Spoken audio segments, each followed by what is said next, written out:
Hey, I'm Jill, and I'm going to give you a brief tour of how to use the MyStudyLife phone app. So here we're at the dashboard. We don't have anything going on today because we're in the middle of summer and we don't have classes.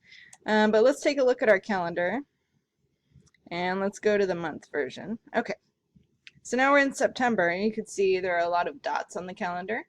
Each dot has a different color representing a different class. And so you can see it just says what classes we have going on which days. But if we click on this one, September 6th, there are 4 things going on. That's because there are 2 exams that day. So that's a stressful day, and we can just see that indicated on the calendar when we look at it. So you can see we got a couple exams. Let's go to the exams, and we can see right here when all of our exams are for fall. So we've got some on September 6th, a September 12th, and a September 17th. Let's see. If we go to tasks, here we've got some assignments that are due.